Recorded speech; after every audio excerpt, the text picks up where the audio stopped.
I'm Joy Huff, and I'm Vice President of Mission Integration for Christus St. Patrick Health System. A couple of weeks ago, I had the opportunity to visit with a principal at one of our local schools, and she shared a story with me that really rocked me to my core. We had some business to discuss, and after we finished discussing the business, we just sat there a moment and I asked her how her school year was going. It was the beginning of the school year. And she told me a story, and this is the story. A little while before I had walked into her office, a young student walked in her office and sat down. He had been dropped off by a family member, and he was there alone.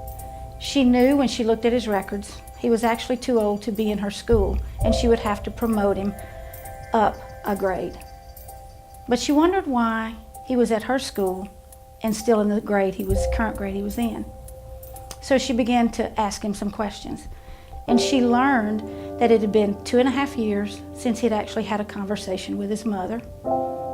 Most of his family was incarcerated, and his mother was actually serving a 30-year sentence for homicide in prison. So she just sat there and she listened a little more. And he had moved here recently and was living with some relatives. So she knew in her mind that this student was 16 years old, going to be in the 9th grade. 17, going to be in the 10th grade. 18, in the 11th grade. 19, she looked at me and she said, he won't make it. He will not make it. She said he'll drop out, and more than likely he'll be with his family, follow that same path, and end up in jail. She said I was sad. And she said the beauty of that was I was glad I was sad. And I was a little perplexed. So I said, well, tell me more. She said, I started here about 3 years ago. The first year I went home and I cried every day. She said the second year I cried less. She said last year I really quit crying. She said at the end of the school year I was worried that I had quit crying. And I prayed over the summer that I would come back and I would feel the emotion and I would hear the words the students were talking to me about. She said, I'm not there yet, but I heard him. And when he left, I was very sad.